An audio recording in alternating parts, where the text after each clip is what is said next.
obrigado, Sra. Presidente. Sr. Ministro, Sr. Secretário de Estado, o Sr. Ministro iniciou esta sua audição hoje referindo que a questão das urgências não era uma questão nova, chegou a ironizar, qualificando quase de sazonal o requerimento do PCP que putestativamente o traz cá. Portanto, registamos que está aqui contra vontade, mas porque o regimento o impõe que putestativamente compareça, mas constatamos que as medidas anunciadas pelo Sr. Ministro e também pelo Sr. Secretário de Estado da Saúde, depois de os portugueses terem sido confrontados com as notícias e a situação das urgências, essas medidas poderiam e deveriam ter sido tomadas antes. Ou seja, medidas que deveriam ser prospectivas ou preventivas foram, afinal, reativas.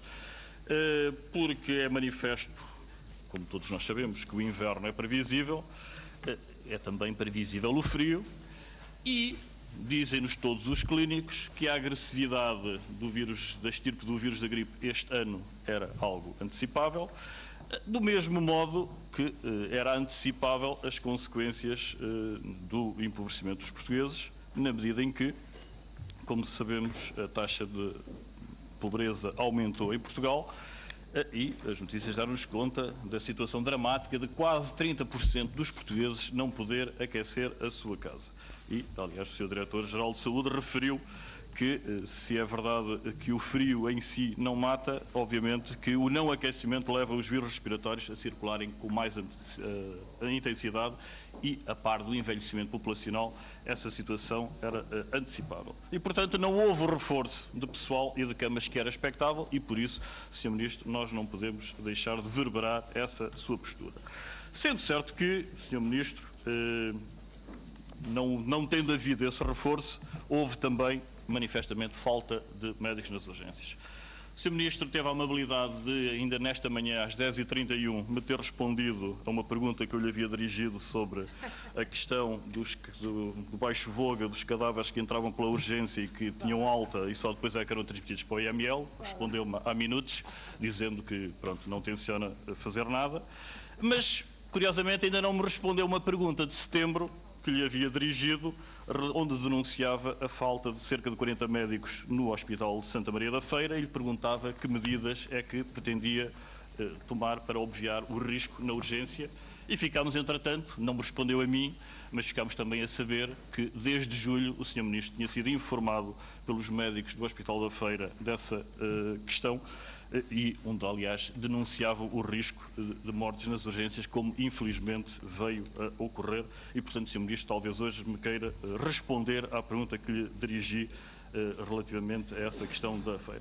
Mas aproveito também, Sr. Ministro, porque há dias fiz-lhe uma pergunta nos termos formais, à qual o Sr. Ministro ainda não respondeu nos mesmos termos, mas veio responder pelos jornais e com a gravidade de ter faltado à verdade, e é por isso, Sr. Ministro, que eu não posso deixar de o interpelar. Refiro-me à existência, à denúncia feita pela Ordem dos Médicos e por um conjunto de clínicos de haver o agendamento de cirurgias fictícias com o propósito de mascarar as listas de espera, nomeadamente no setor hospitalar de baixo voga, e o Sr. Ministro, vindo desvalorizar a questão, veio referir que esses casos se reportavam a 2012. Ora, Sr. Ministro, não há um único deputado nesta Comissão Parlamentar de Saúde que ignore que essa sua afirmação é falsa.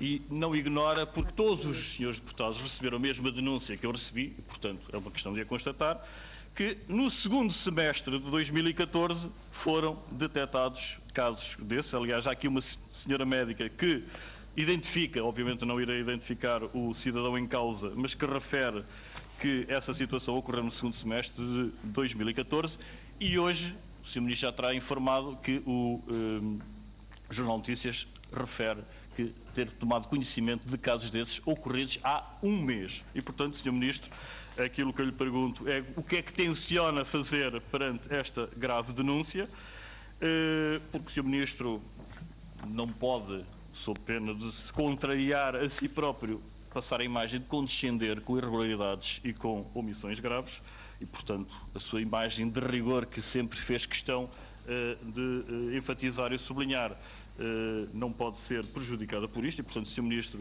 o que é que tem a dizer sobre a falta de verdade das suas afirmações, documentalmente demonstrada? E termino, Sr. Ministro, com uma pergunta. O Sr. Ministro respondeu-me há 2 anos que no Centro Hospitalar do Baixo Voga estava a avaliar a possibilidade de contratação de mais médicos especialistas de hematologia. Há 2 anos, Sr. Ministro.